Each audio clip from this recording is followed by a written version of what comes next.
All right. Hi, everyone. All right, awesome. So let's just jump to it.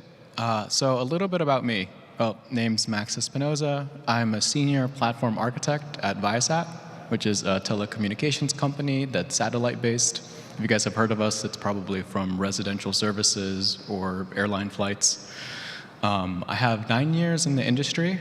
Originally a brief stint as a Python application developer and then got sucked into the cloud and never crawled my way back out. I built an internal internal application platform, and I'll mention the nuance between that and what the IDPs are in a little bit. And I'm building another one now also at Viasat. I'm a history buff, and we're lately trying to get into watercolor, particularly urban sketching.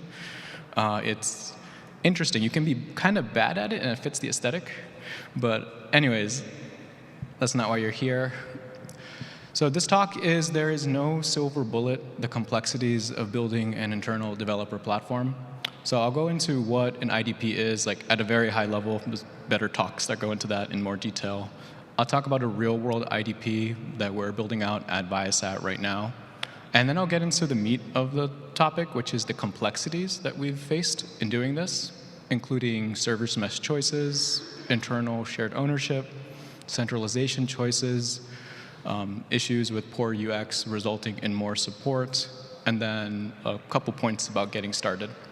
And I'll end it with some takeaways. So what you're looking at here is a reference diagram. Thanks to the good folks at the platform engineering group.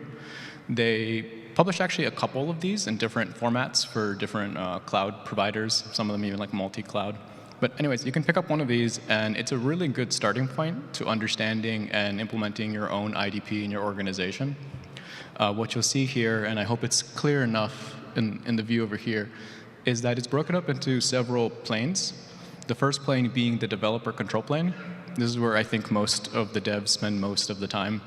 Here, this comprises of something like Backstage or a tool that acts as like a service catalog. And this comprises of your source control mechanisms, GitHub being one of the most popular ones, and also where your source code for your application lives. This is the business logic. And then the infrastructure as code for the things that are needed to support that business logic. So usually this takes place as something Terraform related. And everything that goes on in a developer control plane basically acts as inputs into the integration and delivery plane, which in and of itself is supposed to take that and push it out into the resource plane. So the resource plane being where your services are running, where the KubeCon, so probably Kubernetes, and all the other various supporting resources for that. And that integration and delivery plane usually is the CI/CD pipeline and some form of platform orchestrator. That's the thing that's taking that platform code and actually pushing it out, because you can't have everyone running Terraform on their laptop. And then the monitoring and logging plane and the security plane, of which there's a plethora of tools for you to pick from. So you would think, looking at this, OK, cool, I have an understanding of what an IDP is.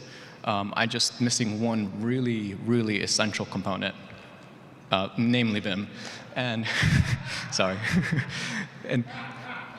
And you call this a day, and you want to ship this out to people, and after your dev team mutinies on you and puts someone wiser in your place, they take this back and realize, hey, actually, in order for you to need an IDP, you need to reach a certain level of scale, so you already have pre-existing tools at your organization.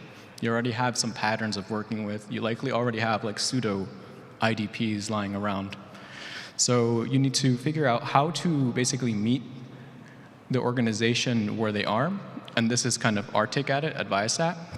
You'll see here we took what was the reference architecture, and we added tools that we've already built a lot of experience in and already have integrations for. You'll see some notable differences here from the reference diagram in that we're not just using Backstage, but we're also using LeanIX. One is more developer-facing, while the other is more business-facing. Also, you'll notice that we're not just using Terraform, we're also using Helm. And I'll talk about this a little bit, about like how we do one versus the other and the different roles that they play. You'll also see that we're using, on the resource plane, well, using EKS, but we're also using Cilium and Apogee. And I'll also talk a little bit about that, but just at a high level, we like Cilium because we are a satellite-based company, and satellites are in space, so it's a high latency environment. So any kind of performance gains we can get from the networking level is much appreciated, of which Cilium has a couple with its bandwidth managers and its maglev load balancing. And I'll speak a little bit more to how we're using Apogee too, once we get there. So kind of going into what do I mean by a silver bullet. Most folks here are probably familiar with this, but silver bullet comes from this folklore where these big scary creatures that are hard to defeat, like werewolves and vampires, can't be defeated unless you hit them with this very particular thing, the magic silver bullet. In this case, what am I referring to as this big scary thing? It's building a successful IDP at your organization. And the silver bullet that I'm trying to argue against is the notion that just understanding and knowing what tech stack you're going to pick, and even potentially having already hosted pieces of that tech stack, is going to be the bulk of the work. In reality, it's going to be, there's complexities you're going to face beyond that. So jumping into the first complexity is service mesh choices. So as I mentioned, I built an application platform at Viasat, and let me make note of that the IDP itself facilitates us building an application platform, because the application platform, it's kind of a paved road to deploy apps using all of those tools that comprise of the IDP. So we built one out, and we originally planned this to use Istio, and we're using Istio. We have like 100 services on there, so we do have some experience in managing this. And the idea behind that decision was that it had a lot of advanced routing capabilities. But it turned out for us at least, and maybe it's just our particular situation, but for 90% of our use cases, we did not need to look into any of those advanced routing cases or advanced routing features. And then we also were running Cilium for the performance benefits that I mentioned earlier, and we kind of asked ourselves, can we get away without Istio here in the situation? Like, can we get the features of the service mesh through Cilium alone? And we kind of broke things up into like the bare requirements of what we wanted, which was ingress, pod-to-pod encryption, telemetry, mesh visualization, and auth. And we tried to take a look at, okay, how do we implement these with Cilium? And this is what we ended up finding. So for ingress, we were using the gateway API with the HTTP routes and gateway resources, which they themselves are pretty role delineated, so it's a pretty nice abstraction. I know Cilium offers this as well, and I know Cilium also has an ambient mesh mode. We unfortunately haven't had a chance to explore those options yet, but since we were already using Cilium and looking to minimize our stack, we went down this avenue of using the gateway API. Also, for pod-to-pod encryption, Cilium supports WireGuard, which was pretty easy for us to set up. And for telemetry, and this is one of the key value adds we found using Istio, it's just that L7 telemetry, like even as simple as like, okay, this is the status code, this is the latencies for these services. We were able to get that also through Hubble metrics. So I don't think that's enabled by default, but it's pretty straightforward to enable. And we were able to get the same dashboards that we were generating on our end through Cilium, through Istio with Cilium there. And then mesh visualization. So Istio offers this really cool dashboard called Kiali, where you can go in and kind of see what services talk to what other services. And we found there's no feature parity here because the Hubble, at least the one that we were using, is pretty minimal. But for 90% of our use cases, it was more than fine. We were able to kind of see those dependencies and debug issues. The one place where we actually hit some problem is with auth star. This is basically a catch-all for auth n and auth z. So in Istio, we were using the request authentication and the request authorization policy here. And we didn't find an equivalent yet in Cilium with the gateway API. That's actively changing. That's under development. But this is where we actually needed to leverage Google Apogee to be able to do that work for us. And we're kind of actively planning that out now as well. Additionally, we were at some point looking to do a cluster-to-cluster mesh to support higher levels of reliability. And we know Istio has the multi-cluster feature, and we've been reading the docs for the Cilium Cilium cluster mesh to enable that as well. So all in all, we found, at least for like 90% of our use cases, we are able to get by with just using Cilium alone, which for us was nice because it reduced our tech stack. So going in a little bit into more detail about like how exactly we're doing this. So what we're doing is we broke things up into two pieces, like kind of a common pattern. There are pieces that the IDP admins, so like the operators maintaining the platform, own, and then there are pieces that the users of the platform use. And we found that making sure that the administrator resources were managed by Terraform offered us a higher level of stability and reliability, particularly because Terraform offers the plan step, so we could review things before they went in. This also includes the gateway resource. Also note, these are not the official icons for the gateway and the HTTP resource. I put a shout out to who proposed them, so thank you. So for the IDP users, everything they're doing is inside of a Helm abstraction. So we write a custom Helm chart that people use to deploy their services, and that itself is just a minimal set of things that they need to create their deployment objects, network policies, those routes, et cetera. This was nice because it doesn't have the plan step necessarily, but at that level and with multiple environments, we found this stable enough to offer us a good service. And it's not like system level components, so it's not like one bad deployment would bring down the entire system.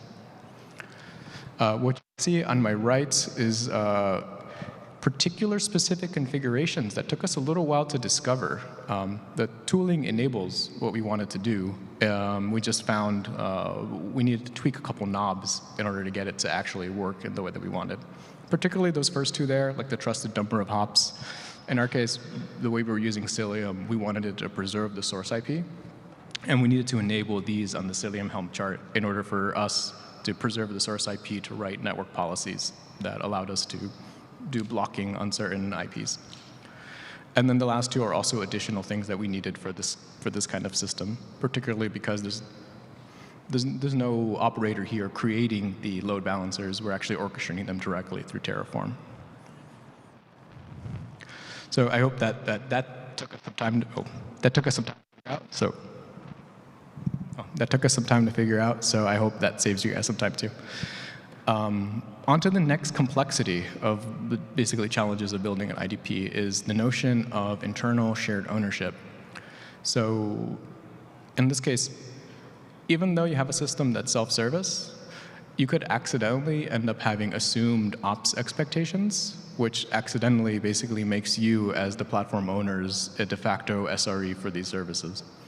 So having built the first platform at Viasat, we took some lessons learned there and are applying them to the next platform, including shipping, monitoring, and logging, specifically with paging by default.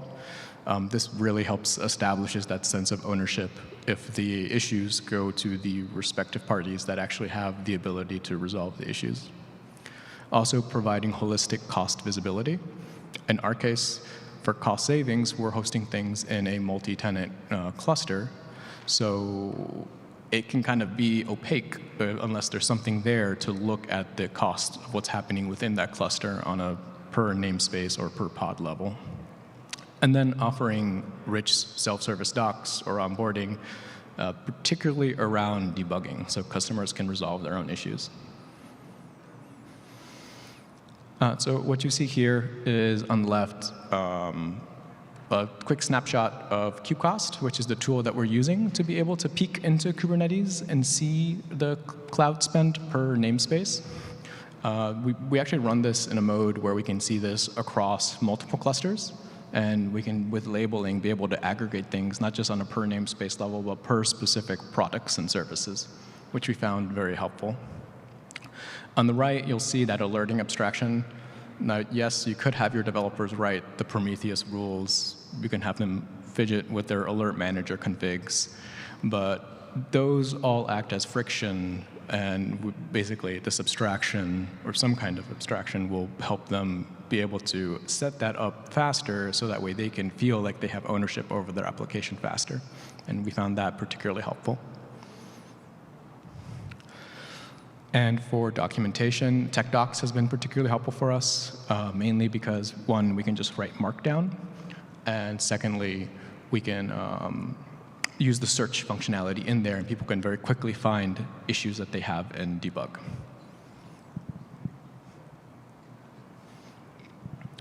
So another complexity that we faced was centralization choices. So you're likely going to have to manage multiple Kubernetes clusters. And as we saw in the reference architecture, some of this stuff is going to be deployed likely in a way that needs to be in that cluster. So you very quickly run into the problem, okay, so what do we want to run everywhere in each cluster, and what do we want to centralize? And those choices that you make around centralization have impact on maintainability and cost of the platform. So particularly what we found helpful for us was having a centralized Argo CD, mainly because it provided an IDP-wide view of all the services. Also, having a central Argo CD means that you reduce the resource cost of managing and just hosting multiple Argo CDs. Although and this might be just through fault of our own, we do have a manual step to register new clusters to the central Argo CD. It's probably something that we'll automate later.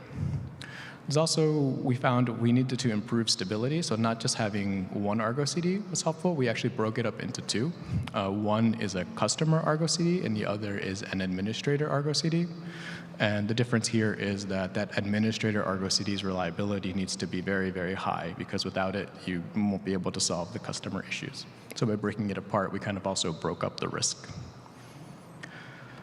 And we're using a central KubeCost to track cost across AWS accounts and the clusters. So while we install KubeCost tooling in all the clusters, the primary KubeCost is running inside of one of those tooling clusters. And then, we also were using AMP, and we had a little bit of difficulty with alerting on AMP. So in some cases, we actually are still running Prometheus and Alert Manager together on the clusters themselves.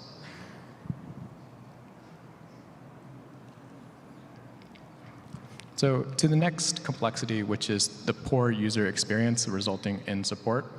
So if you give someone a very highly complex tool, and you give them the richest documents you could possibly provide, and you expect them to do self-service, you can actually end up in a situation where this results still in high support demands. So docs are helpful, but customers may still need help in navigating that documentation. And I know there's many things people are doing nowadays to fix that particular issue, but we found backstage software templates and starter kits alleviated a lot of these pain points. So what you'll see here on the left is basically all of our documentation for just getting started on the platform, like onboarding your first application. It is something that we wrote over a couple years and constantly modify anytime someone's confused about something. And as you can see, it is long. It has little snippets of code and screenshots. And we still get questions about this all the time. And one cool thing about Backstage and their software templates is that it kind of changes the user experience, in that rather than having them just looking at a documentation and trying to do something on their terminal or through a UI, you kind of offer this wizard-like setup to have automations, in this case, onboarding an application. So this is more than just for this particular use case. But the neat thing is that you can kind of take all the relevant information that a customer or developer needs and put it where it's actually important, and be able to only ask for fields and information as it's needed. So, for example, a lot of that doc can now be more or less translated into these little descriptions under each particular field. And if customers are not doing something, they don't need to see half of those fields. So it just makes the experience much, much cleaner. And at the end, gives you a little summary of what ran. And it's a framework. It's not you need to configure it. But we found that having that user experience and setting up the framework in this way was really helpful for us.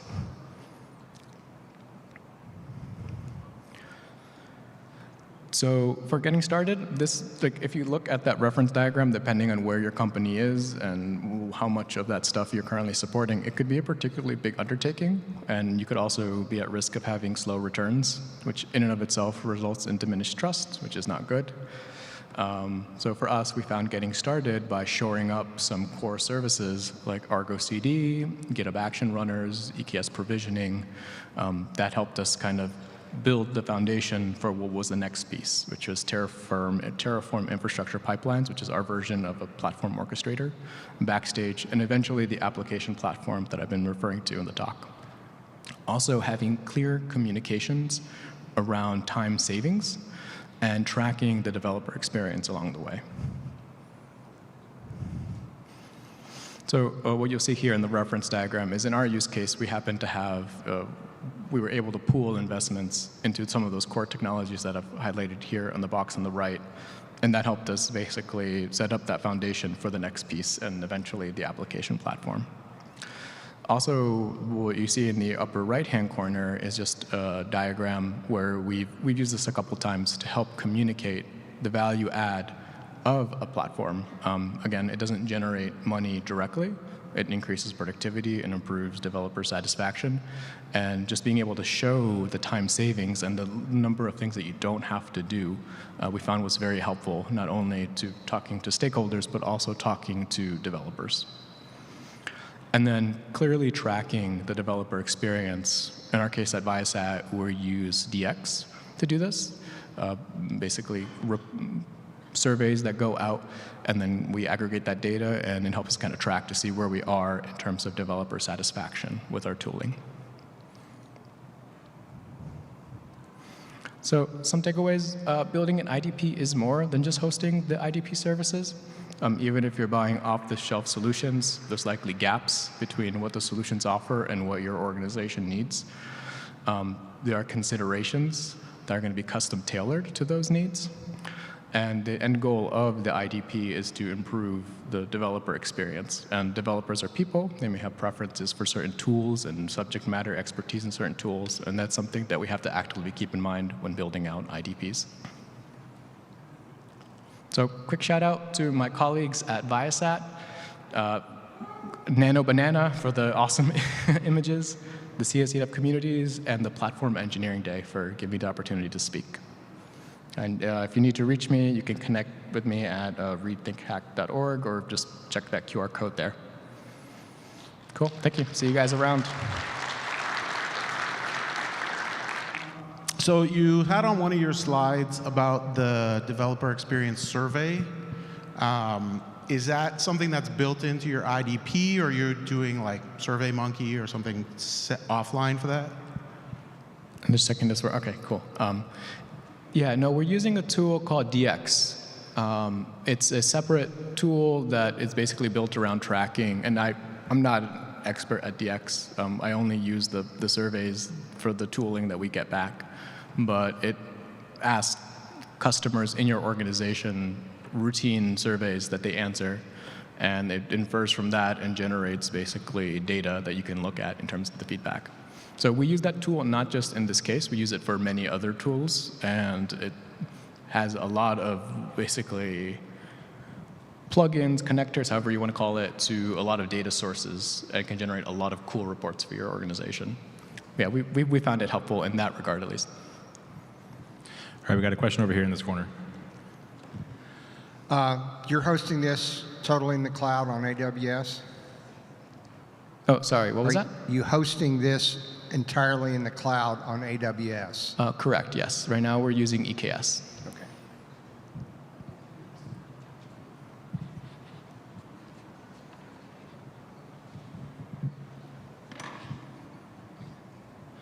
Hi. So one of the interesting things that you had on one of the slides was how the IDP is meant to be built rather than buying something off the shelf. Earlier today, we did see a speak by Cortex, I believe, for their IDP, which is essentially saying that the issue with Backstage is that you end up spending countless engineering hours fine-tuning it, and even once it's deployed, you still have to support it on and on and on.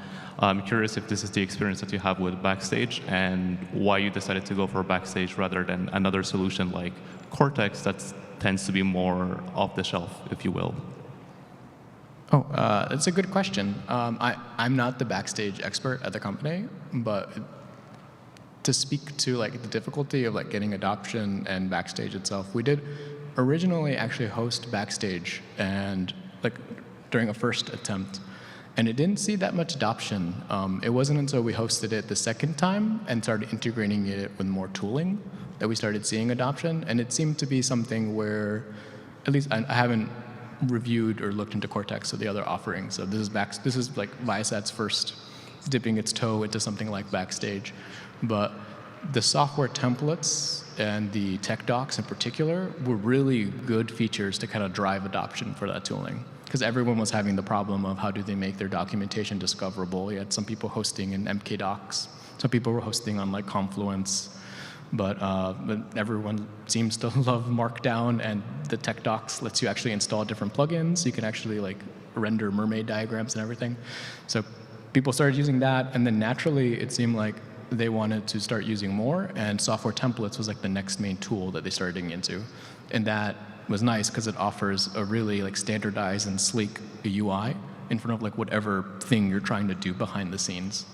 And the way you write it through the scaffolder, most of the times you don't even have to touch the actual like backstage like implementation. You only really have to like write what you want like in a YAML with some like custom supported actions and do the thing that you want to do. So. Yeah, I was really interested in your, it was like a cube cost dashboard to show the savings that the product makes. I have a really similar stack I'm working on back home. It's very tough to just say, hey, I'm saving everyone X amount of dollars. You mentioned talking to like developers and people at the company using it. How are you like kind of phrasing those questions or like getting that data to figure out like how much the product is really saving?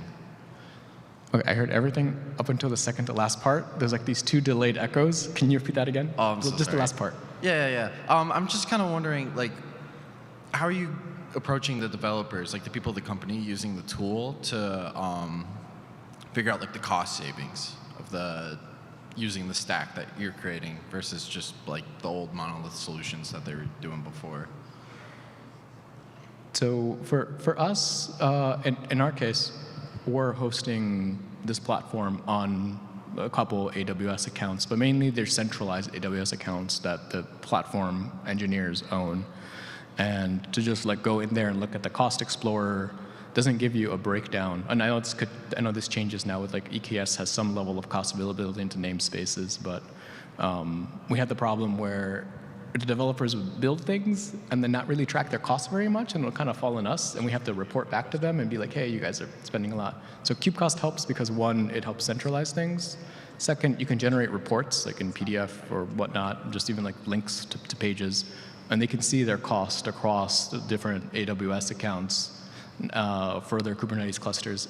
And also they track out of cluster assets. Yes. So for example, if as a part of their application, it needs to use an RDS database, it can aggregate that cost as well. So the customer can see, or the developer can see the full cost of their applications, not just the Kubernetes cost. Okay, so you're tracking cost mostly on like a cloud resource. Right, we're tracking cost of the cloud resources. There's other features in there too, which I personally haven't delved into too much. Like, it gives you like hints for what to optimize. Like it tells you, like I don't know if you saw there on the slide, but it'll tell you how much of your cost is actually idle cost, which is helpful because it will kind of more or less hint at what is over provisioned. Yeah, do you have any other specific questions or? No, between the 500 gigabyte Italy instances and how much time I'm saving a developer for using the product, I think you did a great job. Thank you. Okay, cool. We can chat after. Thank you, Max.